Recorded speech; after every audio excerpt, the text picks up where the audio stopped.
أعوذ بالله من الشيطان الرجيم بسم الله الرحمن الرحيم أفلم يهد لهم كم أهلكنا قبلهم من القرون يمشون في مساكنهم إن في ذلك لآيات لأولي النهى ولولا كلمة سبقت من ربك لكان لزاما وأجل مسمى فاصبر على ما يقولون وسبح بحمد ربك قبل طلوع الشمس وقبل غروبها ومن آناء الليل فسبح وأطراف النهار لعلك ترضى۔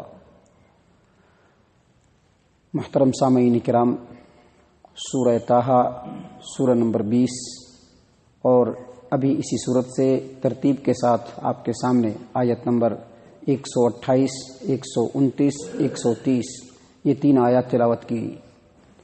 معزز سامعین کرام، پہلی آیت کریمہ یعنی آیت نمبر 128 میں اللہ تبارک و تعالی نے فرمایا افلم یہدی لہم کم اہلکنا قبلہم من القرون یمشون فی مساکنہم ان فی ذلک لآیات لأولی النہی، یعنی مشرکین مکہ کو مخاطب کرتے ہوئے اللہ تبارک و تعالی نے فرمایا کہ کیا ان لوگوں کو رہنمائی نہیں ملی کہ ان سے پہلے ہم نے بہت سارے قوموں کو ہلاک و برباد کیا ہے، اور یہ لوگ ان کے تباہ شدہ کھنڈرات میں چلتے پھرتے ہیں، اور بے شک ان باتوں کے اندر عقل مندوں کے لیے بڑی نشانیاں ہیں۔ یعنی اللہ تبارک و تعالی مشرکین مکہ کو وارننگ دے رہا ہے، سمجھا رہا ہے، ہدایت دے رہا ہے کہ تم سے پہلے جو قومیں گزر چکی ہیں اور ان کو جو اللہ تبارک و تعالی نے تباہ و برباد کیا، اللہ کے عذاب سے جو لوگ تباہ و برباد ہوئے، ان کا تذکرہ تمہاری زبانوں پر ہے، اور جب تم لوگ مکہ سے تجارت کے لیے نکلتے ہو تو ان رستوں سے بھی گزرتے ہو جن رستوں میں ان کے کھنڈرات ہے، جہاں پر یہ لوگ پہلے رہتے تھے لیکن عذاب سے وہ بالکل تہس نہس ہو گیا، ان میں سے تم گزر بھی سکتے ہو، وہاں جا کر کے عبرت بھی حاصل کر سکتے ہو، لیکن تم لوگ ان چیزوں سے عبرت حاصل نہیں کر رہے ہو، حالانکہ ان چیزوں کے اندر عقل مندوں کے لیے بڑی عبرت ہے کہ جو اللہ تبارک و تعالی محض نافرمانی کی وجہ سے، رسول کی رسالت کا انکار کرنے کی وجہ سے، اللہ کا حکم آ جانے کے بعد بھی اپنے نفسانی خواہشات کے اوپر چلنے کی وجہ سے جس طرح سے اللہ تبارک و تعالیٰ نے اس سے پہلے کی قوموں کو ہلاک و برباد کیا، اللہ تبارک و تعالیٰ تمہارے ساتھ بھی وہ معاملہ کر سکتا ہے۔ اس کے بعد اللہ تبارک و تعالیٰ نے مزید فرمایا وَلَوْلَا كَلِمَةٌ سَبَقَتْ مِن رَبِّكَ لَكَانَ لِزَامًا وَأَجَلٌ مُّسَمًّى۔ اللہ فرما رہے ہیں کہ اگر اللہ تبارک و تعالیٰ کی طرف سے قانون مقرر نہ ہوتا، اللہ تبارک و تعالیٰ نے قانون نہیں بنایا ہوتا، اپنا حکم اس سے پہلے اگر نہیں بھیجا ہوتا، اور اگر عذاب کے لیے ایک وقت مقرر نہ ہوتا تو مشرکین مکہ کی جو کرتوتیں ہیں، ان کرتوتوں کے بدلے میں اب تک لازمی طور پر ان پر عذاب آ گیا ہوتا۔ یعنی یہ اللہ تبارک و تعالیٰ کا قانون ہے کہ کسی بھی قوم یا کسی بھی فرد کے محض نافرمانی کرنے کی وجہ سے اللہ اس کے اوپر عذاب نہیں ڈالتا ہے، بلکہ اللہ تبارک و تعالیٰ نے جب انسان کو پیدا کیا ہے تو پہلے اللہ تبارک و تعالیٰ ان کی ہدایت کا انتظام کرتا ہے کہ کیسے بھی ہو اس بندے کو راہ راست کا رستہ دکھایا جائے، صحیح رستے کی رہنمائی کی جائے، اور اس کے لیے اللہ تبارک و تعالیٰ نے پہلے نبیوں کو بھیجا، اور نبی اکرم صلی اللہ علیہ وسلم کو جب اللہ تبارک و تعالیٰ نے مبعوث کیا تو یہ آخری ہدایت تھی جو قیامت تک کے لیے تمام انسانوں کے لیے۔ تو اللہ تبارک و تعالیٰ کسی بھی قوم پر عذاب اس وقت تک نہیں بھیجتا ہے جب تک ان کی مکمل رہنمائی نہ ہو جائے، ان کے اوپر حجت تمام نہ ہو جائے، اور جب ان کے اوپر حجت تمام ہو جاتی ہے تو اللہ تبارک و تعالیٰ ان کے اوپر عذاب بھیج دیتا ہے۔ لیکن چونکہ مشرکین مکہ ان کے کرتوت اس لائق تھی کہ اللہ تبارک و تعالیٰ جب چاہتا ان کے اوپر عذاب دے دیتا، لیکن اللہ تبارک و تعالیٰ نے ایک وقت مقرر کر رکھا ہے، اس لیے اللہ فرماتے ہیں کہ اگر اللہ تبارک و تعالیٰ کا حکم پہلے سے نہ آیا ہوتا اور اللہ نے ایک وقت مقرر نہ کیا ہوتا تو مشرکین مکہ کے جو کرتوتے ہیں اس کے بدلے میں اللہ تبارک و تعالیٰ لازمی طور پر اب تک ان کے اوپر عذاب بھیج دیتا۔ اور ہمارے اس قوم کے ساتھ بھی یہی معاملہ ہے، اللہ تبارک و تعالیٰ ہم کو بھی چھوٹ دے رہا ہے، اور اگر اللہ تبارک و تعالیٰ چھوٹ دیتا ہے اور ڈھیل دیتا ہے تو اس کا مطلب یہ نہیں کہ ہمارے لیے آسانی اور اچھائی ہے، بلکہ جب اللہ تبارک و تعالیٰ پکڑ کرے گا تو اللہ کی پکڑ بڑی سخت ہوگی۔ اللہ تبارک و تعالیٰ اگر کسی قوم کو ڈھیل دیتا ہے تو گویا اس کے نامہ اعمال کو ابھی اللہ تبارک و تعالیٰ اور گناہوں سے بھروانا چاہ رہا ہے، اور جب اللہ تبارک و تعالیٰ ایسے فرد یا ایسے قوم کی پکڑ کرتا ہے تو یقینی طور پر اللہ کی پکڑ بڑی سخت ہوتی ہے۔ اس کے بعد اللہ تبارک و تعالیٰ نے محمد صلی اللہ علیہ وسلم کو اور تمام مسلمانوں کو وصیت کرتے ہوئے نصیحت کرتے ہوئے فرمایا کہ فاصبر علی ما یقولون، یہ جو مشرکین اسلام کے خلاف اور اے محمد صلی اللہ علیہ وسلم آپ کے خلاف جو کچھ غلط سلط بول رہے ہیں، آپ کو جو برا بھلا کہہ رہے ہیں، آپ کے دین کے بارے میں جو سازشیں کر رہے ہیں، یہ لوگ جو کچھ کر رہے ہیں، اے اللہ کے رسول صلی اللہ علیہ وسلم آپ اس پر صبر کیجئے.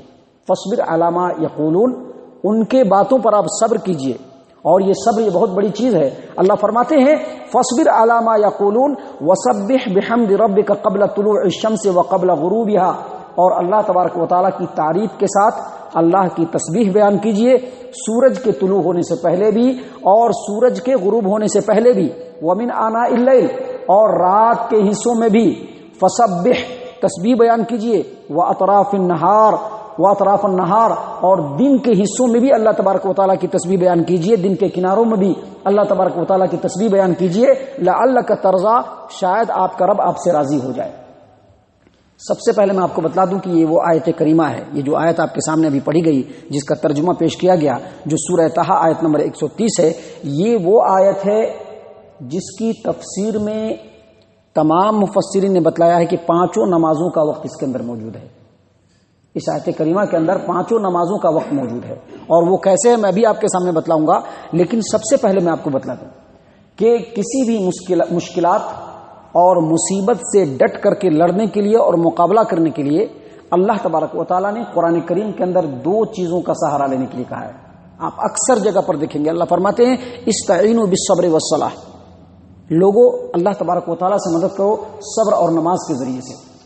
قرآن کریم میں کئی جگہ پر اللہ نے فرمایا، یہاں پر بھی اسی چیز کو اللہ تبارک و تعالیٰ نے فرمایا ہے کہ 2 چیزیں ایسی ہیں جن کو سامنے رکھ کر کے اگر انسان اس کو اپنی عملی شکل میں لائے تو ہر ایک مصیبت اور ہر ایک مشکلات سے وہ سامنا کر سکتا ہے. سب سے پہلے چیز صبر. اور صبر کا مطلب کیا ہے؟ صبر کا مطلب یہ نہیں کہ خاموشی سے بیٹھ جانا. صبر کا مطلب یہ ہے کہ اللہ تبارک و تعالیٰ کے حکموں کے اوپر بالکل دل جمعی کے ساتھ جم جانا. اللہ نے جو بھی حکم دیا ہے پوری قوت اور دل جمعی کے ساتھ اس پر عمل کرنا، پورے استقلال کے ساتھ اس پر عمل کرنا. اور جن جن چیزوں سے رب العالمین نے روکا ہے اس سے پورے استقلال کے ساتھ رک جانا. اور اللہ تبارک و تعالیٰ کے حکموں کی فرما برداری میں، اللہ تبارک و تعالیٰ کے حکموں کی تعمیل میں جتنی مصیبتیں، جتنی تکلیفیں، جتنی مشقتیں آئے اس میں پورے خندہ پیشانی کے ساتھ اس کو برداشت کرنا، اس کو صبر کہتے ہیں. اور اسی سے اللہ تبارک و تعالیٰ نے کہا ہے کہ فصبر، آپ صبر کیجئے. اور دوسری چیز کیا ہے؟ نماز. جب انسان نماز پڑھتا ہے تو جس قدر نماز پڑھتا ہے بندہ اللہ تبارک و تعالیٰ سے قریب ہوتا جاتا ہے. اور جس قدر بندہ اللہ سے قریب ہوتا ہے اللہ تبارک و تعالیٰ پر اس کو توکل کرنے کا طریقہ آتا ہے. جتنا بندہ رب العالمین سے قریب ہوتا ہے اس کا توکل اور اللہ پر بھروسہ جو ہے وہ اور زیادہ مضبوط ہوتا چلا جاتا ہے. اللہ تبارک و تعالیٰ نے اسی لیے سب سے پہلے کہا فاصبر علی ما یقولون، اے محمد صلی اللہ علیہ وسلم یہ لوگ آپ کے اور آپ کے دین کے بارے میں جو کچھ بھی کہتے ہیں آپ اس پر صبر کیجئے. اور کیا فرمایا؟ وسبح بحمد ربک قبل طلوع الشمس وقبل غروبها ومن آناء اللیل فسبح، یعنی تعریف کے ساتھ تسبیح یا پھر تسبیح، ان دونوں سے مراد نماز ہے. اور اللہ تبارک و تعالیٰ نے پہلے کیا کہا کہ وسبح بحمد ربک قبل طلوع الشمس وقبل غروبها، اللہ کی تعریف کے ساتھ اللہ کی تسبیح بیان کیجئے. کب؟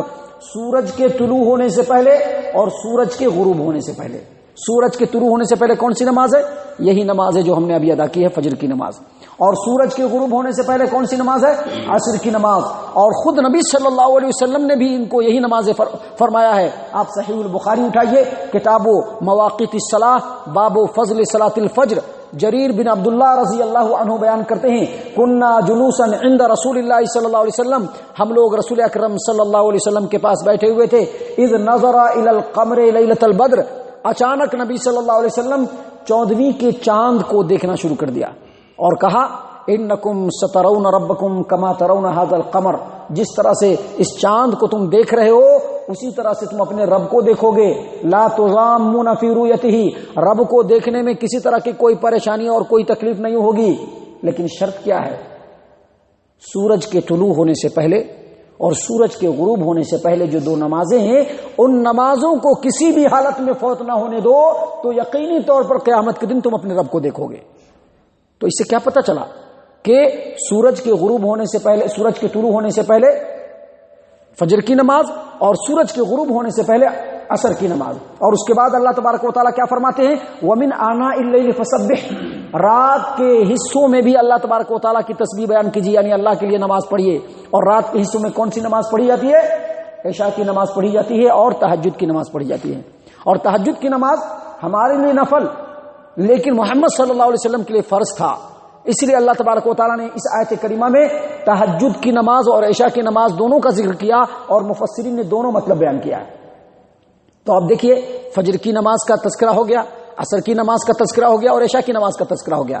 اگلے ٹکڑے میں اللہ تبارک و تعالیٰ فرماتے ہیں وَأَطْرَافَ النَّهَارِ، اور دن کے کناروں میں بھی اللہ تبارک و تعالیٰ کی تسبیح بیان کیجیے، یعنی اللہ کے لیے نماز پڑھیے۔ اور دن کے 3 کنارے ہیں، ایک طلوع آفتاب، ایک زوال آفتاب اور ایک غروب آفتاب، یہ دن کے کنارے ہیں، یہ دن کے 3 کنارے ہیں۔ اور پہلا کنارہ جو ہے وہ فجر کی نماز جو آپ کے سامنے بیان ہو چکا، دوسرا کنارہ ظہر کی نماز اور تیسرا کنارہ جو ہے وہ مغرب کی نماز۔ تو اس ایک آیت کریمہ میں اللہ تبارک و تعالیٰ نے تمام بندوں کو 5 نمازوں کو قائم کرنے کا حکم دیا ہے، اور قیام اللیل کو بھی قائم کرنے کا حکم دیا ہے، قیام اللیل کو بھی پڑھنے کا حکم دیا ہے۔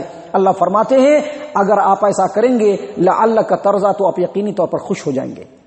اس آیت کریمہ کا ایک اور مطلب یہ بھی ہے کہ دن اور رات کے کسی بھی حصے میں اللہ تبارک و تعالیٰ کو انسان بھولے نہیں، بلکہ ہر وقت اللہ کی تسبیح بیان کرتا رہے، ہر وقت اللہ کی تعریف بیان کرتا رہے، ہر ایک مشکلات سے لڑنے کے لیے نمازوں کو اپنا ہتھیار بنا لے، اور مکمل طور پر صبر و ضبط کے ساتھ اللہ تبارک و تعالیٰ کے حکموں پر جم جائے۔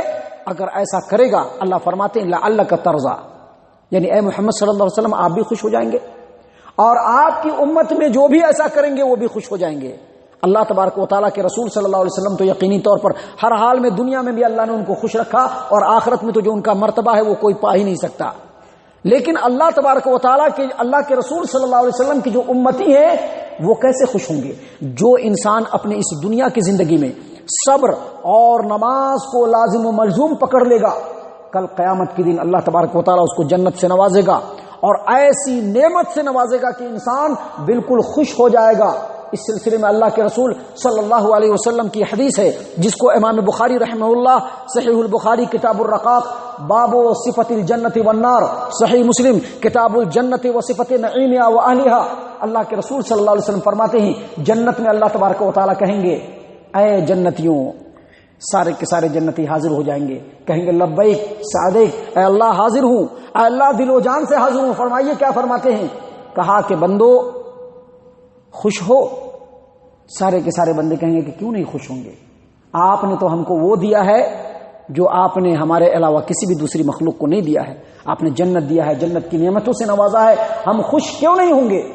کہا کہ آج ایک ایسی خوشی دے رہا ہوں جس سے بڑھ کر کے کوئی خوشی نہیں ہو سکتی، اور وہ خوشی یہ ہے کہ میرے تمام بندوں جو یہاں پر جنت میں ہو، میں تم سے آج مکمل طور پر راضی ہو گیا، اپنی رضامندی سے نوازتا ہوں، اور اب اس کے بعد کبھی بھی تم سے ناراض نہیں ہوں گا۔ اس وقت بندوں کی خوشی کا کوئی ٹھکانہ نہیں ہو سکتا کہ اب اللہ کبھی بھی ہم سے ناراض نہیں ہوگا۔ اور ایک دوسری روایت ہے جس کو امام احمد ابن حنبل نے مسند احمد ابن حنبل کے اندر نقل کیا ہے، اللہ تبارک و تعالیٰ فرمائے گا اے بندو، آج میں تم سے ایک وعدہ جو میں نے کبھی کیا تھا آج پورا کرنا چاہتا ہوں۔ تمام جنتی کہیں گے کہ اب کون سا وعدہ باقی رہ گیا ہے؟ آپ نے ہمارے گناہوں کو معاف فرمایا، ہمارے چہروں کو منور کر دیا، ہمارے میزان عمل کو بھاری کر دیا، اب ہمیں کیا چاہیے؟ بندے ابھی یہ کہہ ہی رہے ہوں گے کہ اللہ تبارک و تعالیٰ اپنے حجاب کو چہرے سے ہٹائے گا، نور کے حجاب کو، اور تمام کے تمام بندے اللہ تبارک و تعالیٰ کا اپنے آنکھوں سے دیدار کریں گے، اور اس سے بڑھ کر کے اور اس سے خوشی اور اس سے بڑی بات کبھی بھی کسی بھی بندے کے لیے نہیں ہوئی ہوگی۔ تو معزز سامعین کرام، اللہ تبارک و تعالیٰ نے اسی لیے کہا کہ جو بندے اس روئے زمین کے اوپر نماز اور صبر کو اپنی زندگی کا ہتھیار بنا لیں گے، اللہ نے فرمایا کہ اگر وہ ایسا کریں گے تو وہ خوش ہو جائیں گے۔ محترم سامعین کرام، یہ آیات ہیں جو آپ کے سامنے بیان کیے گئے۔ اللہ تبارک و تعالی ہمیں ان آیات سے زیادہ نصیحت حاصل کرنے کی توفیق عنایت فرمائے، اور جو احکام اللہ تبارک و تعالیٰ نے نازل فرمائے ہیں اس پر عمل کرنے کی توفیق عنایت فرمائے. ہم تمام کو مومنین کے صف میں شامل فرمائے, جنت الفردوس میں جگہ عطا فرمائے. اے اللہ ہم تمام کو جہنم سے پناہ دے. اے رب العالمین ہم تمام کو جہنم سے پناہ دے. اے مالک الملک ہم تمام کو جہنم سے پناہ دے. آمین یا رب العالمین. وما علینا الا البلاغ.